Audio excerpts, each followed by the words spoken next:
Hello good morning दोस्तों। Welcome to my channel AFT Edu Boost है ना। Education को बूस्ट करे, जितना आपके पास है उसे और उसमें ताकत दे, उसे और बढ़ाए, है ना। बूस्टअप करे उसको। तो चलिए, मैं फंडामेंटल राइट्स पढ़ा दी हूँ और आर्टिकल्स 12 और 13 भी कर दी हूँ। उसके जितने भी प्रावधान है, क्या क्या सिस्टम है, ये मौलिक फंडामेंटल राइट्स क्या क्या देता है, 12 13 क्या बोलता है, उसके बारे में मैं डिटेल से बता दी हूँ। तो उसके आगे आर्टिकल्स क्या है कि ये समानता का अधिकार है ना।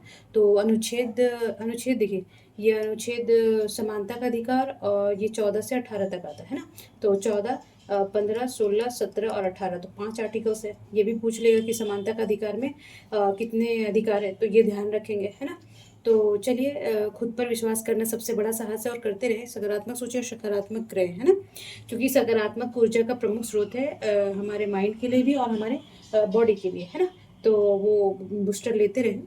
तो देखिए, समानता है ना, ये समान, चाहे किस किस आधार पर समानता का फंडामेंटल राइट्स नागरिकों को दिया गया है, उसके बारे में हम यहाँ डिटेल से विस्तार से समझेंगे। समानता का अधिकार, राइट टू इक्वलिटी, है ना। तो राइट टू इक्वलिटी क्या है, चलिए। तो ये सिर्फ ये जो फंडामेंटल राइट्स है, सिर्फ स्टूडेंट का जानना ही नहीं, वो तो है क्योंकि इसलिए, क्योंकि ये कल के अधिकारी बनेंगे और ये जाके सबको एक दूसरे को बताएंगे। जहाँ जहाँ भी पोस्टेड आप लोग होइएगा, जहाँ आप सिलेक्शन लेंगे और जहाँ भी जाएंगे, तो लोगों को समझाना होगा कि आपका क्या राइट्स है, और आप मतलब कि क्या क्या राइट्स है, आप क्या किसके लिए लड़ सकते हैं, हक के लिए लड़ सकते हैं ना। तो ये अभी सिर्फ स्टूडेंट के लिए नहीं, ये क्लासेस मुझे लगता है ये हर नागरिक को अपना अधिकार जानने का हक है ना। जब वो जानेंगे नहीं तो क्या अधिकार, ये तो नहीं समझ पाएंगे ना। तो कोई भी फ़ायदा उठाएगा उनका, कोई भी शोषण करेगा, ठीक है। तो देखिए, राइट टू इक्वलिटी से भी बोलते हैं, और ये भाग कितना में है, भाग 3 में, है ना। तो भाग 3 में फंडामेंटल राइट्स का आर्टिकल्स कितना है, सॉरी, ये गंदा हो जाता है ना मेरे से, इसको साफ कर देती हूँ, चलिए। तो क्या है कि ये भाग 3 में है, और आर्टिकल्स 14 से 18, यानी कि 5 आर्टिकल्स हैं इसमें कुल, ठीक है। तो ये भी ध्यान रखेंगे। और देखिए, तो ये समानता का अधिकार है ना, राइट टू इक्वलिटी। तो राइट टू इक्वलिटी क्यों दिया गया, पहले ये समझेंगे ना कि राइट टू इक्वलिटी है क्या। तो ये है, यह अधिकार भारतीय संविधान के अनुच्छेद 14 से 18 तक दिया गया है, में वर्णित है। इसका प्रमुख उद्देश्य क्या है, देखिए, ये मेंस में वेरी वेरी इंपॉर्टेंस है। कभी मान लीजिए कि बीपीएससी लिख रहे हैं, जेपीएससी यूपीपीसीएस लिख रहे हैं ना, तो मान लीजिए समानता का अधिकार के बारे में, कि फिर कोई भी टॉपिक करेंट इशू चल रहा है, उसे दे देगा कि राइट टू इक्वलिटी कैसे इसमें वेरी करता है। तो आप बता पाएंगे ना, जब आप उसका उद्देश्य ही नहीं समझेंगे तो, है कि नहीं। तो देखिए, नागरिकों के बीच समानता स्थापित करना और किसी प्रकार का भेदभाव को समाप्त करना, है ना। ऊंच नीच, जाति, फिर ये सब सारे जितने भी भेदभाव है ना, उसको दूर करने के लिए समानता का अधिकार, फंडामेंटल राइट्स माने मूल अधिकार, सभी नागरिकों को दिया गया है ना। तो अब आर्टिकल्स को, जो 5 आर्टिकल्स है, उसको हम विस्तार से समझेंगे। आर्टिकल्स, समानता का अधिकार, आर्टिकल्स 14 क्या बोल रहा है, अनुच्छेद 14 क्या बोल रहा है कि कानून के समक्ष समानता, इक्वलिटी बिफोर लॉ, है ना। तो बोलता है कि कानून के समक्ष ना सभी समान है, सभी नागरिक कानून के समक्ष क्या है, समान है ना। जैसे कि मान लीजिए कि मैं भारत की नागरिक हूँ, है ना। तो नागरिक, अब ऐसा थोड़ी है कि अरे आप दिल्ली के हैं तो आपको ना ज़्यादा सुविधा दिया जाएगा, और राजस्थान से आप हैं तो कम सुविधा दिया जाएगा, या बिहार से हैं और झारखंड से हैं तो ऐसे ऐसा नहीं। नागरिक किधर है, कोई भी है, या फिर ये फीमेल है, मेल है, तो यानी कि ये भी नागरिक है ना जी। तो वो सबको समान अधिकार दिया जाएगा, ठीक है।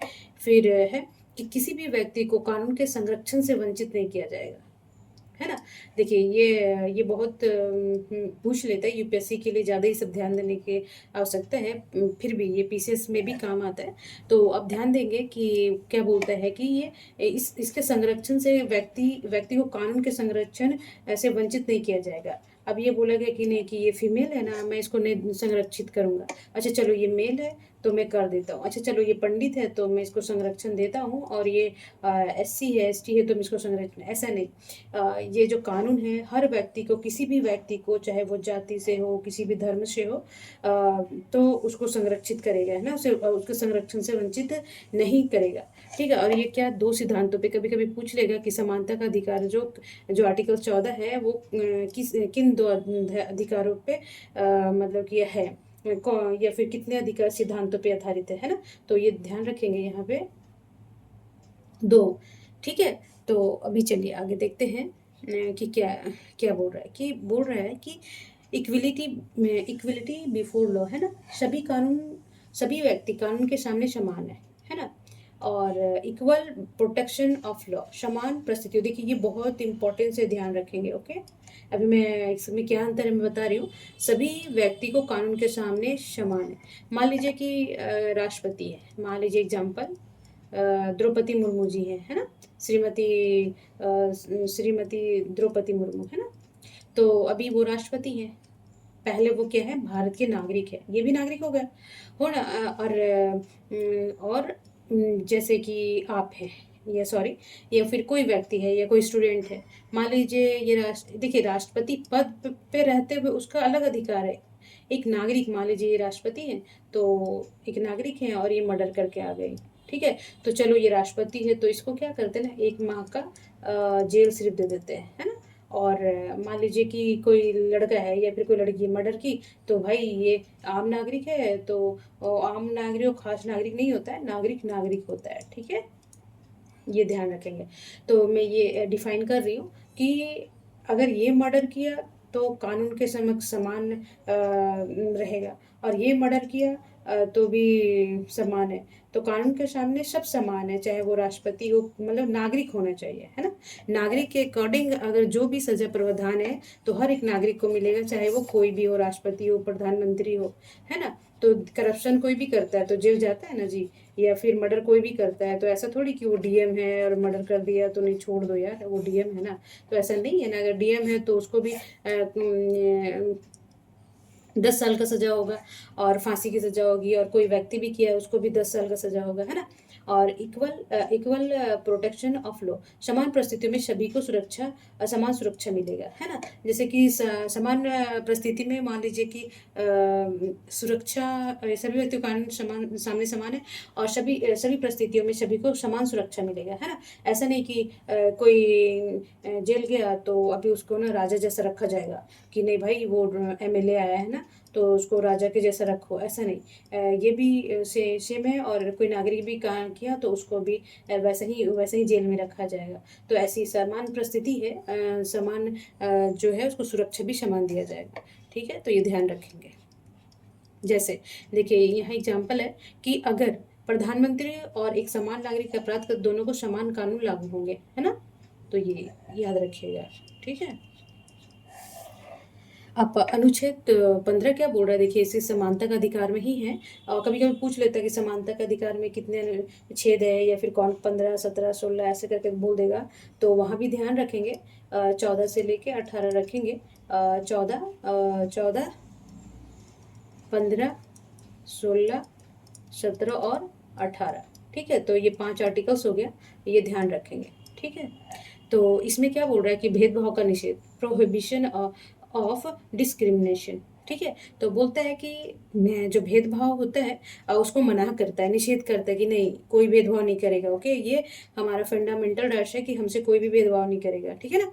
तो अभी तो कितने भी प्रावधान आए हुए हैं कानून में, पर यहाँ उतना पढ़ने का जरूरत नहीं है, आप मेन यहाँ देख लेंगे कि जब मैं वो क्या संशोधन पढ़ाऊंगी ना, तो किसमें क्या संशोधन हो के क्या ऐड हुआ कि नहीं हुआ, कौन सा संशोधन में, तो मैं संशोधन का ना अलग सा टॉपिक बना दूंगी। ठीक है, वो चार चार संशोधन, ताकि आप लोग को बर्डन भी ना लगे, और सॉरी बर्डन भी ना लगे, और धीरे धीरे आपको सारे संशोधन, क्योंकि संशोधन से मोस्टली हर एग्जाम में 1-2 संशोधन से पूछता ही है ना।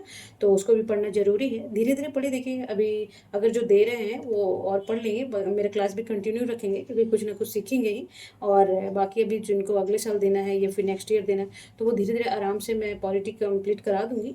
ठीक है, तो चलिए देखिए तो ये 15 अनुच्छेद क्या बोल रहा है कि किसी भी राज्य के नागरिक के साथ केवल धर्म, जाति, लिंग, जन्म स्थान या नस्ल के आधार पर भेदभाव नहीं किया जाएगा, है ना। तो देखिए ये बहुत इंपॉर्टेंस है, हाँ ये ध्यान रखेंगे। ठीक है, अभी मैं इसको हाईलाइट कर देती हूँ कि क्या क्या है। धर्म, जाति, लिंग, जन्म स्थान और नस्ल, ठीक है जी। तो क्या है ना कि कोई भी व्यक्ति को धर्म के आधार पर भेदभाव नहीं किया जाएगा कि अरे भाई तुम ईसाई हो ना, तो तुम अलग रहो, ठीक है। और जाति कि चलो तुम यादव हो या फिर तुम ब्राह्मण हो, तो इसके आधार पे ये हमारा फंडामेंटल राइट्स है, हम उसे बोल सकते हैं कि तुम जाति के आधार पे भेदभाव नहीं करोगे, लिंग के आधार पर नहीं करेगा कि वो फीमेल है, मेल है, या फिर नहीं स्पुलिंग है ना, ऐसा। जन्म स्थान के हम भारत के लोग जन्म स्थान के अपने देश के अंदर बोल रहे हैं, तो भारत के नागरिक के लिए बोल रहे हैं ना, तो ये अपना पॉलिटिकल एरिया के अंदर। और नस्ल, जैसे कि कोई मान लीजिए कि कोई दूसरी नस्ल के है, जैसे साउथ के लोग द्रविडियन है, ठीक है, और नॉर्थ के लोग आर्यन है। तो ऐसा नहीं कि भाई वो साउथ के लोग ये देखिए फ़र्क तो करते हैं, मगर फंडामेंटल राइट्स नहीं है, उसको कानूनी कार्रवाई उसके प्रति किया जाता है ना। अगर इसके इसके धर्म से, जाति से, लिंग से, जन्म स्थान से और नस्ल के आधार पर अगर भाई भेदभाव किया जाता है, तो उससे उसके बदले में उसको उस पे कानूनी कार्रवाई की जाती है ना। जैसे आप नहीं बोलते कि किसी को शेड्यूल कास्ट और शेड्यूल ट्राइब को, जैसे कि ST SC लोग को बोल देते हैं तुम घिनौना हो या ऐसे, तो वो उसके खिलाफ अच्छा केस बनता है ना, उसको पनिशमेंट दिया जाता है कानून की तरफ से, है ना। तो देख लीजिए, तो ये याद रखेंगे कि धर्म, जाति, लिंग, जन्मस्थान और नस्ल, कोई द्रविड़ है, कोई आर्यन है, तो नॉर्थ ईस्टर्न है, जो नॉर्थ पूर्वी साइड के लोग हैं, वो मंगोलियन है। तो ऐसा नहीं है कि नस्ल के आधार पे भी भेदभाव ये मना ही करता है, हमारा स्टेट जो है फंडामेंटल राइट्स के अकॉर्डिंग मना करता है, ठीक है ना। तो चलिए अब इसको देखिए कि लेकिन कुछ राज्य विशेष वर्गों के लिए विशेष प्रावधान किया गया। हाँ, तो देखिए अपवाद तो होता है ना। अब देखिए कोई जैसे जाति है, अब ST SC को दिया जाता है, तो क्यों दिया जाता है, इसके पीछे बहुत सारी कहानियाँ हैं, बहुत हिस्ट्री है कि जो ST SC और ST को अलग प्रावधान क्यों किया गया है, उनको पद में दिया गया है, उनका आरक्षण दिया गया, तो उसका अलग रीज़न है, आरक्षण का एक अलग कॉन्सेप्ट है, क्योंकि वो हिस्ट्री से सताए हुए थे, और अभी भी बहुत भेदभाव किया जाता है, ताकि वो समाज में एक साथ रह के हमें हमारी मतलब कि और जातियों के जो फॉरवर्ड क्लासेस हैं उसके साथ बराबरी कर सके। क्योंकि देखेंगे ना आमतौर पर कि अभी भी जो ये ST SC के लोग हैं ना, अभी भी जागरूक बहुत नहीं है, अभी भी बच्चों को पढ़ाने में, OBC में भी कुछ कुछ ऐसे हैं, तो अभी भी बच्चों को पढ़ाने में उतना इंटरेस्ट नहीं लेते। अरे ठीक है, काम चल रहा है तो चल रहा है, तो सरकार का कर्तव्य क्या होता है कि इक्वलिटी लाना, समाज में इक्वलिटी लाना, है ना, समाज को सही तरीके से रखना, है ना। तो ये ध्यान रखने के लिए वो समानता का अधिकार भेदभाव निषेध करता है, ताकि समाज में, देश में लोग आराम से अपना जीवन यापन कर सके, है ना, अपना विकास कर सके, अपने व्यक्तित्व का विकास कर सके, ठीक है। तो इसके लिए ये फंडामेंटल राइट्स दिया गया है ना। तो चलिए अभी और आगे क्या बोल रहा है कि महिलाओं और बच्चों को देखिए, अब देखेंगे, ये तो अलग बात है ना कि तुम महिला हो तो तुम्हारा कर्तव्य है ऐसा करना, वो तो देखिए ये घर का शिक्षा होता है। गवर्नमेंट को चाहिए कि पहले जो है ना कोई कैंपेन चला के ना, कम से कम देखिए जब तक एक बच्चा मोरलिटी नहीं सीखेगा, बात करना नहीं सीखेगा, उसमें क्या बोलते हैं, मोरल नहीं आएगा कि सही क्या है गलत क्या है, चाहे वो कितना भी अक्षर ज्ञान आ जाए, है ना, तो समाज को सही नहीं बता सकता कि तुम महिला हो, तुम लड़की हो, तुम लड़का हो, है ना। तो ये सब कहाँ से सिखाता है, स्कूल से नहीं, ये घर से आता है। तो हर माँ का कर्तव्य है, या फिर रिस्पॉन्सिबिलिटी बोलिए, कर्तव्य ही, कि वो अपने बच्चों को, चाहे लड़का हो लड़की, उसे कम से कम ये सिखाए कि ये लिंग कोई मतलब कि कोई महिला और कोई पुरुष नहीं होता है, पहले एक मानव होता है, हर एक दूसरे को रिस्पेक्ट करो, है ना। तो अगर मान लीजिए कि आपस में कन्फ्लिक्ट हो जाए, तो समाज कहाँ चला जाएगा, दुनिया कहाँ चला जाएगा, है ना। तो ये सब मॉरलिटी बचपन से घर में मिले, सबको तालीम बोलते हैं इसको उर्दू में, तो ये सब तालीम दिया जाए, है कि नहीं, ताकि एक अच्छा समाज और अच्छा देश बने। चलिए आगे बढ़ते हैं। तो महिलाओं और बच्चों में भी कोई फ़र्क नहीं किया जाएगा, और अनुसूचित जाति SC और अनुसूचित जनजाति ST को, पिछड़े वर्ग को, OBC के लिए भी, है ना। तो ये तो अलग है, यहीं से आरक्षण की संवैधानिक नींव पड़ी थी, ठीक है। जब समानता का अधिकार लाया गया था ना, तो बोला कि अरे चलो ठीक है, अगर सबको समान मान लेंगे तो फिर ये ST SC लोग पिछड़े के पिछड़े रह जाएंगे, है ना। तो इसके लिए विशेष प्रावधान किया गया है, ठीक है, तो ये ध्यान रखेंगे। ठीक है जी। अब आगे देखेंगे कि इसमें तीसरा कौन सा है कि अनुच्छेद 16 सार्वजनिक रोजगार में समान अवसर, equality to opportunity in public employment, है ना। तो अभी बोल रहा है कि पहला क्या बोल रहा है कि सरकारी नौकरियों और पदों पर सभी नागरिकों को समान अवसर मिलेगा, है ना। सरकारी नौकरियों में सभी, अब ये नहीं कि मान लीजिए कि यूपीएससी का पेपर है, ठीक है, तो ऐसे नहीं, महिला है मान लीजिए एसपी और आईएएस, ठीक है, तो कि नहीं महिला ये नहीं भरेगी, हाँ, क्योंकि महिला है ना तो पुलिस वाला नहीं कर पाएगी, ऐसा कुछ नहीं है। तो बोर्ड है कि सरकारी नागरिक पदों पर सभी नागरिकों को समान अवसर मिलेगा, चाहे वो कोई जाति हो, धर्म हो, कोई भी नस्ल हो, वो ये पोस्ट के लिए एलिजिबल है, योग्य है ना।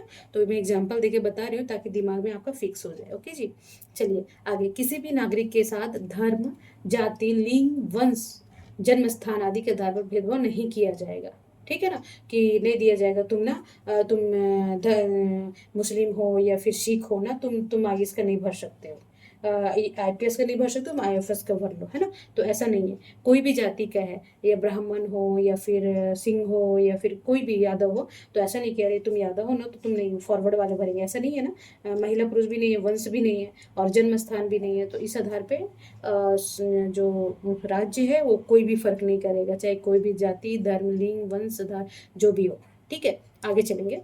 तो ये क्या बोल रहा है कि राज्य एसटी, एससी, ओबीसी और पिछड़े वर्गों के लिए आरक्षण का प्रदान करता है। तो अलग प्रावधान बताई थी, आरक्षण क्यों दिया जा रहा है अगर बोलेंगे या फिर सारा टॉपिक खत्म हो जाएगा, तो आरक्षण का भी एक टॉपिक होगा, मैं उसको अच्छे से बता दूंगी कि आज आरक्षण क्यों जरूरत पड़ा है और अभी इसका मिस यूज कैसे हो रहा है, वो मैं बता दूंगी अलग से। ओके, और मंडल कमीशन आया था, तो वो क्या क्या प्रावधान लाया है और अब उसमें क्या मतलब संशोधन हुआ। ओके जी, चलिए।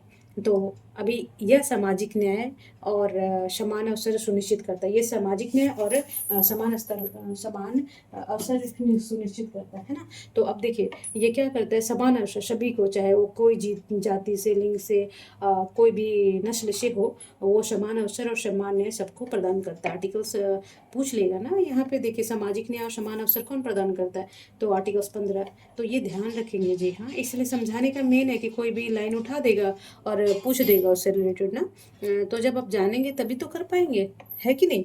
चलिए कोई नहीं, हाँ थोड़ा थोड़ा थक जाती हूँ मेरे बोलते बोलते ना। चलिए कोई बात नहीं। तो बोलते हैं ना कि जीतने के लिए जिद्दी होना पड़ता है और हारने के लिए एक डर ही काफ़ी है ना। तो जब हम अब डर गए, अरे मैम का आधा घंटा का क्लास नहीं पढ़ेंगे भाई, बहुत डर, टाइम लग जाएगा, डर गए ना, तो फिर जीतेंगे कैसे। अगर इस 4 आर्टिकल से 2-4 क्वेश्चन पूछ लिए, या दो एक क्वेश्चन पूछ लिया और 1 नंबर के लिए आप निकल गए फ्री से, तो या फिर मान लीजिए पुलिस वाला, या फिर वनडे एग्जाम में उससे निकल गए, फिर ये हारना ही तो हुआ। तो क्या बोलते हैं कि जीतने के लिए जिद्दी होना चाहिए। मान लीजिए मैम का क्लास आया, नहीं भाई मैं तो पढ़ूंगा ही, पढ़ लूंगा, अरे क्या हुआ, एक बार अच्छे से पढ़ लूंगा, नेक्स्ट बार और धीरे धीरे पढ़ लूंगा, है ना। तो जीत के आगे डर है ना, सॉरी, डर के आगे जीत है। तो डरे नहीं, सामना करें, किसी तरह का भी डर हो। तो देखिए आर्टिकल 17 क्या बोल रहा है, अस्पृश्यता का उन्मूलन, ठीक है, बोलता है एबोलिशन ऑफ अनटचेबिलिटी, है ना। तो अब देखते होंगे कभी कोई गांव में, कभी का गांव में रहते होंगे, तो अब देखेंगे कि कितना अभी भी ये कितना विद्यमान है, आज भी लोग इतना पढ़े लिखे होके और इतना नीच हरकत करते हैं, मुझे तो घिन आती है, ये सब गलत बात है, बहुत ही गलत है, ठीक है। तो वही वही बोलते हैं कि तो अंग्रेज में और इनमें क्या अंतर रह गया, हमारे देशवासी कहलाने लायक नहीं है ना, जो अनटचेबिलिटी को बढ़ावा देते हैं ना। तो मैं एक हमारी पीजी में एक लड़की थी, तो वो ब्राह्मण जाति की थी, देखिए जाति नहीं बोलना चाहिए पर चलिए मुंह से निकल गया। वो अपनी मेड को ना पानी पिलाती थी ना, उसको उसको बोलती थी हाथ फैला लो, ठीक है, और वो अलग ग्लास रखती थी उसके लिए, तो मुझे इतना बुरा लगता था। तो मैं एक दिन समझाई, तो कुछ नहीं बोली, मुंह फुला के आगे चली गई। पर खैर अभी भी लोग हैं, और वो देखिए यूपीएससी करने आई थी, सोचिए इसका सोच वो क्या देगी समाज को, है ना। चलिए कोई बात नहीं, आगे बढ़ते हैं। तो बोलते हैं कि अस्पृश्यता, अनटचेबिलिटी को पूर्णतः मतलब कि पूरा फिनिश कर देना, उसको ख़त्म कर देना, जड़ से ख़त्म कर देना। ओके, तो पूर्णतः समाप्त कर दिया गया है, मतलब कर दिया। अपृष्टता किसी भी रूप में प्रसार प्रसार या पालन दंडनीय अपराध होगा। देखिए, दंडनीय अपराध मतलब कि घोर अपराध, बोलते हैं ना, घोर अपराध किया तो वो घोर अपराध होगा, है ना। इसका प्रचार प्रसार भी करना कि नहीं, जैसे कि उसको मारो, वो जाति को मारो, वो नीच है, वो हरकत है, या फिर किसी के पास बोलना भी अरे नीच है, वो उसका छुआ मत खा, तो एक तरह का प्रसार प्रसार भी तो है। तो ये भी एक दंडनीय अपराध की श्रेणी में लिया गया है, ये ध्यान रखेंगे। ओके, जो मैं छोटी छोटी बातें बता देती हूँ ना, मेरा देखिए पढ़ तो आप लोग लेंगे ही, बट क्या होता है मेरे साथ भी होता है ये सब कि मैं अभी भी कि कोई भी चीज़ मुझे कोई बता देता है, समझा देता है ना, तो दिमाग में फिक्स हो जाता है। ओके जी, तो मेरा भी काम देखिए टीचरों का काम ही है, वरना तो देखिए लिखा तो हर कुछ है बुक में, है ना।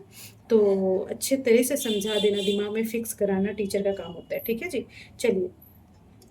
तो इस अनुच्छेद के आधार पर संसद ने अनुसूचित जाति एवं जनजाति अत्याचार निवारण अधिनियम 1989 लागू किया गया। देखिए, अभी ये ध्यान देने की योग्य बातें हैं कि जो जनजातीय अत्याचार नियम, जो अनुसूचित जाति और जनजातीय अत्याचार अधिनियम लागू कब हुआ था, ये भी आपका ध्यान रह जाएगा यहाँ से, है ना। तो देख लेंगे कि इसी अनुच्छेद के अनुसार अभी अभी कभी ये भी पूछ देगा कि अनुसूचित जाति, अनुसूचित जनजाति अत्याचार निवारण अधिनियम किस आर्टिकल फंडामेंटल राइट्स के आधार पे संसद ने लागू किया, तो आर्टिकल 17 के तहत। ठीक है जी, हाँ, तो ये ध्यान रखेंगे। ओके, देखिए लास्ट है, थोड़ा पेशेंस तो चाहिए होगा पढ़ने। देखिए पढ़ाई आप ही का है, और पेशेंस क्या, आपको पढ़ना ही पड़ेगा, कोई उपाय नहीं है। फिर ये उठ के बोरे बिस्तरा में साल 2 साल 10 साल 15 साल भी लगा लेंगे ना, तो वहीं के वहीं रहेंगे। इसलिए ना एक बार लड़ जाइए, है ना, पढ़ लीजिए। ओके, चलिए। उसके बाद ये क्या, ये सामाजिक समानता और मानव गरिमा की गारंटी देता है। ठीक है जी, ये सामाजिक समानता लाने के लिए बहुत जरूरी है ना कि इक्वलिटी, कोई ऊंच नीच, कोई जाति भेदभाव ना हो, और मानव गरिमा। मान लीजिए कोई व्यक्ति को हैरियत दृष्टि से देखा जाए कि छी तुम औरत हो ना, औरत के औकात में रहो, हैं, और अरे तुम ना गंदा वर्ड नहीं यूज करना चाहिए जातियों के लिए, तुम ये जाति की हो ना, छी मैं तुम्हारा छुआ नहीं पीऊंगा या खाऊंगा, तो ये सब गलत है, बहुत ही गलत है। तो मानव की गरिमा को हट कर रहे हैं। पहले एक, हम सबसे पहले एक मानव है। जाति बनाया कौन है, जाति तो यहीं के लोग बनाए ना अपनी सुविधा के अनुसार, और आज भी राज्य करते हैं, मतलब जानबूझ के हिट दृष्टि से दिखाते हैं, ताकि तुम अपने औकात दिखाते रहते, जानबूझ के। जानो डरता क्यों, कौन है, अरे डर लग जाता है उनको कि कल ये भी राज ना करने लगे। तो खुद को, दूसरों को नीचा दिखाना मतलब खुद को सुपीरियर बनाने की कोशिश करना। ओके, तो ये क्या है, मानव गरिमा की गारंटी देता है। देखिए ये भी देगा कि मानव गरिमा की गारंटी कौन सा आर्टिकल देता है, तो याद रखेंगे फंडामेंटल राइट 17। ओके जी, ठीक है, सॉरी, हाँ हाँ ठीक है, तो 17 है। ठीक है, अब इसमें लास्ट आर्टिकल्स है समानता का अधिकार में। हाँ, दिख रहा है। ओके ओके ओके, थोड़ा नीचे कर देती हूँ, ठीक है। तो आर्टिकल्स 18 क्या बोलता है, उपाधियों का उन्मूलन। ठीक है, तो एबुलेशन ऑफ टाइटल्स। तो बोलता है, पहला क्या बोल रहा है कि राज नागरिकों को कोई भी उपाधि टाइटल प्रदान नहीं करेगा, राज नहीं करेगा। ओके, राज बोल रहा है, देखो जी, केवल शैक्षणिक और सैन्य उपाधि जैसे डॉक्टर, प्रोफेसर, फील्ड मार्शल की ही अनुमति है। ये क्या क्या है, जैसे डॉक्टर ये उपाधि है ना, प्रोफेसर, ये केवल शैक्षणिक, जैसे कोई भी एजुकेशन लाइन में ना, जैसे प्रोफेसर हो गया, डॉक्टर हो गया, ये क्या हो गया, और फील्ड मार्शल जो कर्नल होते हैं, फिर कैप्टन होते हैं, तो ये सैन्य उपाधियां हैं ना। तो ये छोड़ के केवल, देखिए केवल ये याद रखेंगे, जैसे कि अब इसको छोड़ के कोई और दे देगा, तो यहाँ पे वो गलत हो जाएगा ना। तो ये अगर आप इसको ध्यान रखेंगे, ठीक है ना। ओके, देखिए ये ध्यान रखिएगा ना, तो अभी इससे ऑप्शन आएगा ना, तो हो जाएगा। ठीक है, डरने डरने का नहीं है, पढ़ने का है। ठीक है, ओके। तो अभी और आगे देखेंगे कि नागरिक नागरिक विदेशी देशों से कोई उपाधि स्वीकार नहीं कर सकते। ठीक है ना। अभी मान लीजिए कि वो प्रधानमंत्री, वो सब अलग है, वहाँ से मिलता है वो अलग, वो तो मेडल मिलता है, या फिर वहाँ का उपाधि में दूसरे देश का नाम से ना दिया जाता है, उसका दूसरा अलग केस होता है। तो अभी मान लीजिए वहाँ का है कर्नल या फिर जनरल, तो अभी नहीं कि उपाधि धारण कर लिया कि मैं जनरल नाम रख लूँगा, ऐसा कुछ नहीं है ना। तो बोल रहा है कि नागरिक विदेशी देशों से कोई उपाधि स्वीकार नहीं कर सकते। इसी के अंतर्गत अंग्रेजों द्वारा किए गए सर, सर राय बहादुर, खान बहादुर जफ़ार खान आदि उपाधियों को समाप्त कर दी गई। इसी वजह से ने जो ये उपाधियाँ रखते थे, इतने मोटे-मोटे उपाधि खुद को वज़नदार दिखाने के लिए ना, तो ये उपाधि अभी समाप्त कर दिया गया। ये किस अमेंडमेंट के तहत किया गया? मैं बहुत लेंदी क्लास हो जाएगा, इसीलिए मैं इसमें ऐड नहीं करी और मैं इसको ऐड करूँगी पर क्या बोलते हैं, सॉरी सॉरी, संशोधन में। ओके, चलिए। हुँ। अभी लास्ट है कि भारत पद्म पुरस्कार, पद्मश्री, पद्म भूषण, पद्म विभूषण, भारत रत्न दे सकती है, क्योंकि ये उपाधि नहीं बल्कि सम्मान है।